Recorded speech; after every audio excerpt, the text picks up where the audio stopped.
driving long distance, as one does, of course a lot on my mind at the moment is my next truck. What am I going to do? My next truck, right? My next truck build. And thinking about this, and I've come up with a couple of ideas, and I think what I'd like to present now is a different way of looking at overland vehicle choice. I'm Andrew St Pierre White. Join me as I share my passion for building four-wheel drive trucks and then travelling to the remotest parts of the world. My vehicle, where does it sit on the scale? Now there are a number of scales. Off-road ability, comfort. Let's use those two scales to start with. In terms of off-road ability, Land Cruiser 70 series is right up there. About as high as you can get. Yes, you could argue that a Jeep is this and a this is that, and this is not a comparison. Generally speaking, in terms of off-road ability, the Land Rover 70 series is very, very good. Right. Camping comfort. In this particular situation, I'm not at the top. No, I'm probably in the middle. Because if you think about it, because of the fact that it is a camper, compact as it is a camper. I can climb inside it, get out of the weather inside it. This is why I built the truck the way I did. It's windy outside, really actually quite unpleasant. They're sitting having coffee, and then sleep inside it. It is a camper of sorts. It's a camper based on a van. So the 78 Land Cruiser is in fact a compact van. So there, I'm high on the off-road, and I'm in the middle in terms of comfort. Now my next build, what I would like to do is that I'm prepared to lose a little bit of off-road, but not a lot. I still want to do the same kind of trips that I'm doing, and they are off-road, they are wilderness, they are definitely off-grid, overlanding, long distance, rough terrain type travel. 70 is brilliant. So, but I don't use, I think I've only maybe once or twice ever actually used the full. In fact, I've never used the full capability. I've only locked the differentials on one occasion. So the full off-road abilities is still in there, and I haven't tapped it. So I could come down, if necessary, with the off-road ability. What I do want to improve, though, is the comfort. Now, how do I improve the comfort of this? Because if you think about a general pickup and the way it's set up, it's you might have four doors and comfort inside while you're driving, but then on the back is a couple of boxes, and out comes the tent and you put it on the ground, or you open a rooftop tent. Now that rooftop tent there is big. Full length of the vehicle, very high, full width of the vehicle, vertical on both sides. That's higher than average by quite a high measure. So I've slept in a lot of rooftop tents. So for example, this is made by Alucab. That is far bigger. It's probably in real terms half again as big as, say, the Alucab Gen 3 tent, which is not particularly spacious, but it's pretty average. So there, I've got more comfort. The fact that, I arrived here last night. I decided that I'm on my way home. This is my last night. This is day 6. I decided I didn't want to drive tomorrow more than about 5 hours. I wasn't feeling tired, so I did a bit at night, which I often don't do, and got a takeaway at town 40 k's away, and I've camped here. And I arrived, having eaten. I didn't need to do anything except make my bed.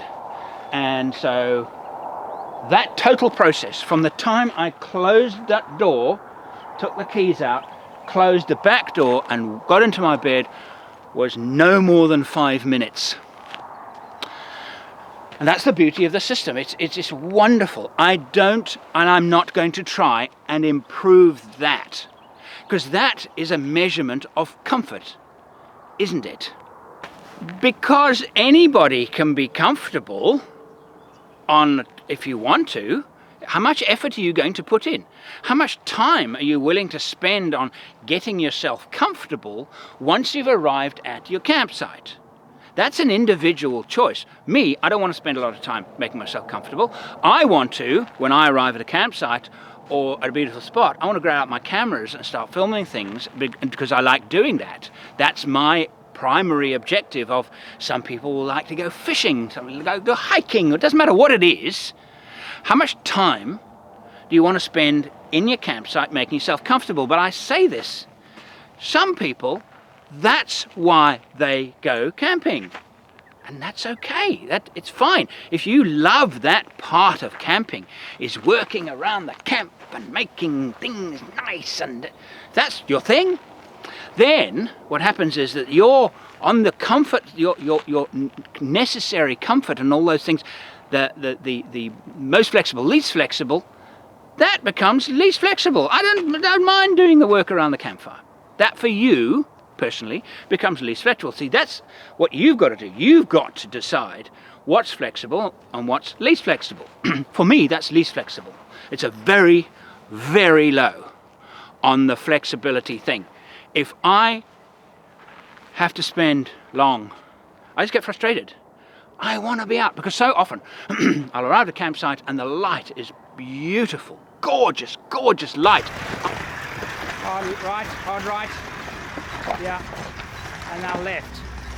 For our final campsite, we've chosen an elevated table of bare red rock where the intensity of the setting sun is unfettered.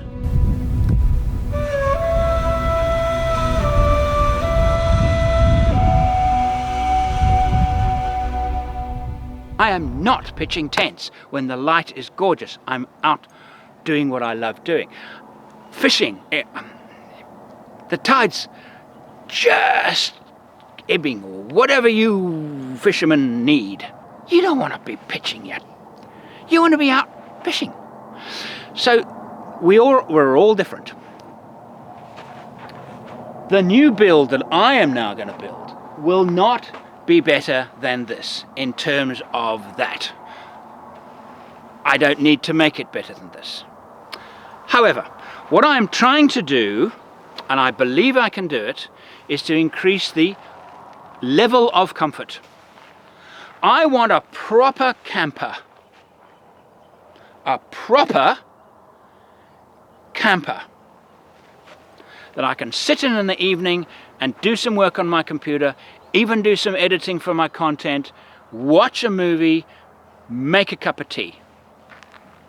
So the moment you start talking that, oh, okay, you want to make a cup of tea as well, you start having to put cooking stuff inside. That changes the game completely.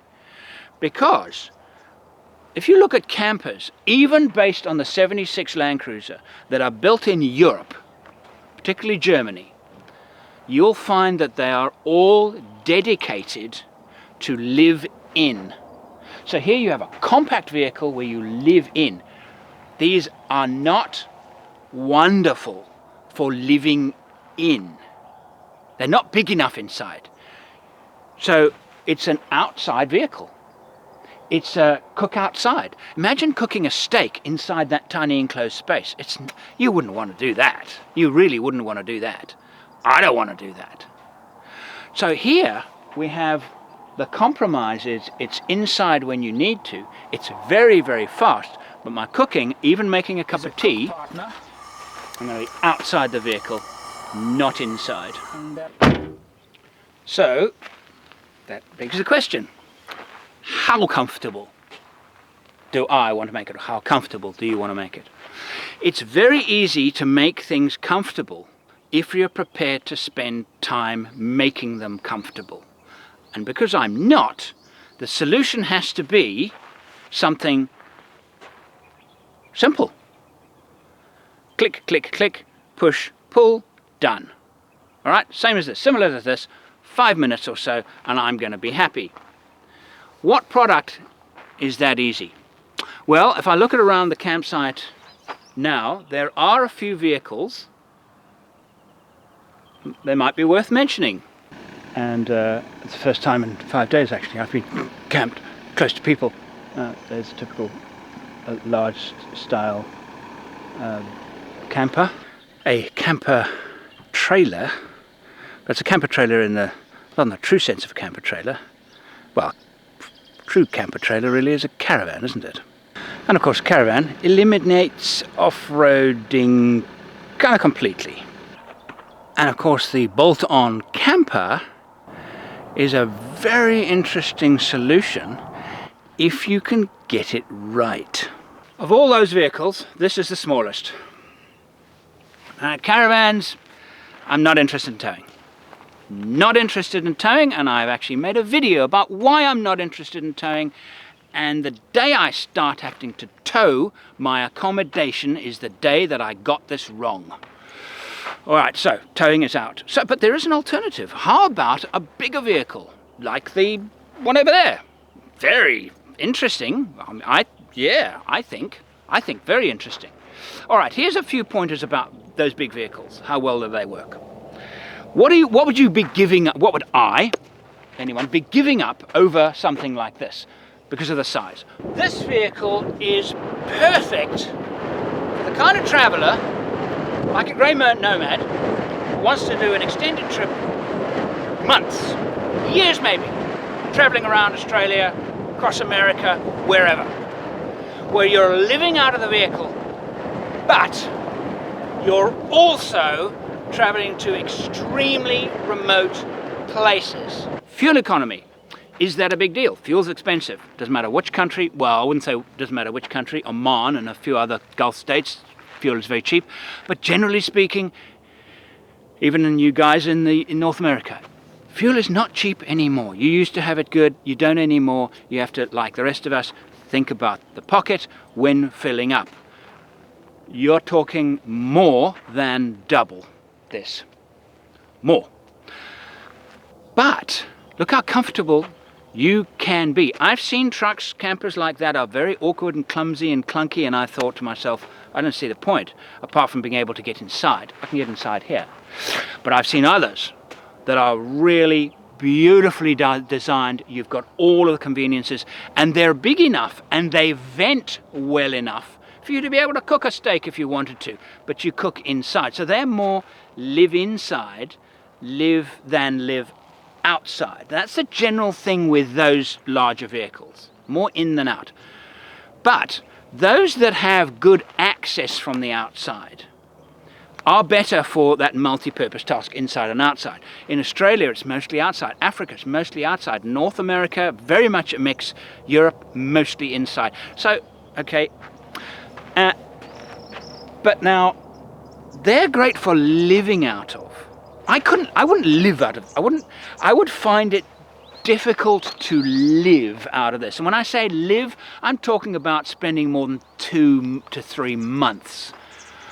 I think I don't know. I think there's a solution, and that's what I'm busy developing. I think there's a solution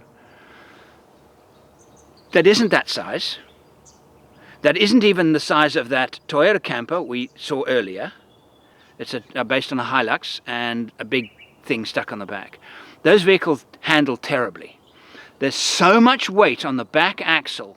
They drive horribly, they handle badly, they're not good off-road. You can't take them off-road. You can take them on gravel tracks and things like that, but they have their compromises. And they're not great for the kind of travel that I want to do. So that's out. But a development of that kind isn't.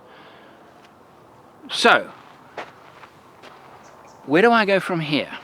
Do I want the really big size and the extra fuel economy and the live in more than live out? Not really. And it's not, the fuel consumption is a concern, but not a huge concern. It's more that the sheer size of the thing doesn't appeal to me, because I still want the off-road ability something close to that. Now those big vehicles are pretty good off-road. They are actually remarkably good off-road, really. Let's just start it up there. About as good as this, but because of their size, they can't do twisty mountain tracks. They'll overhead branches. They are restricted. There's no escaping it. In an upcoming video, I'm going to explain my final choice and why. Because I actually had 5 vehicles, went down to 4 for a while, then 3, 2, and eventually, when I got to 1, it ended with the '79 dual cab. My choices basically were take a vehicle and do very little modifications to the chassis, but a full camper on the back, or take a vehicle where I'd actually have to do quite a bit of work on the chassis as well to get it to work. But I am, and I have to admit it, in love with the 70 series Land Cruiser. And of all of the vehicles that I chose of those 4, the next video on the channel will be these 4 vehicles and why I ended up again with a '79 Land Cruiser. I'm keeping the 70 series because I want the off-road ability. It's important to me. How important is it to me in that scale? It's very important. Okay, where is it for you? Off-road ability scale. If you want the very, very best, you have to go for the very, very best. But it might not be you. So decide where you are going to be. Comfort levels. Are you happy with a box on the back and you're happy every night because you love pitching a tent? You don't mind the bit of time you spend pitching a tent. It doesn't worry you in the slightest. Then you are in a great position to keep your vehicle nice and light. Don't put big heavy stuff on the back. The world's your oyster. You could drive a little Jeep, 90 Land Rover, Defender 90, you know, Suzuki Jimny. You could have one of those and you could have an enormous amount of fun with it because these things are not important to you. It's okay. So for me, my requirements for comfort are very high, quite high, not very high. If they were very high, I'd have a Caravan. They're not that high. All right, so they are higher than even this. So they're up there. But my demands for handling and off-road ability are up there. That is the most difficult call. Most difficult demand, because everything that you add in terms of comfort removes in some way some off-road and handling ability because of weight. Weight. It's all the big problem. Weight. Because not only do that part of that off-road ability, okay, is range, distance. I want to carry enough fuel to do at least 1,000 kilometers. That's the absolute bare minimum. On this trip that I've just done now, I got the best economy I've ever gotten out of my truck. And on the clock now is 1,234 kilometers, and I still have at least 150 kilometers worth of fuel left in the vehicle.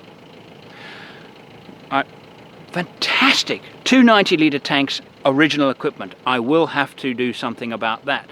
But that's what makes these 70 series Land Cruisers so wonderful for this kind of thing, because they're good at carrying a load, they're great range, you get fantastic range out of them, but they suffer as bad as, if not worse than, most pickups when it comes to putting load on the back and how it affects the handling. Okay, so I'm being a little bit too specific now about my choice of vehicle. So let's go back to how you would find the right vehicle for yourself. So what I suggest is you get a piece of paper and you put some columns down. Make yourself a little set of columns, least flexible, most flexible. And in those columns you would do items like comfort, size, range, Everybody's will be different. I still recommend 1,000 kilometers, 600 miles minimum, in every country. Some, it's more than that, but none less, I don't believe. Off-road ability. Now, off-road is different from overlanding. Off-road is actually climbing over, steep embankments, going down steep things, that off-road in the traditional sense, because all of these, in terms of range and all that, an ability to put in separate batteries, ability to put in rooftop tents that's the overlanding part. But the off-road ability is one single part. It's unlike overlanding, which is comprising many parts.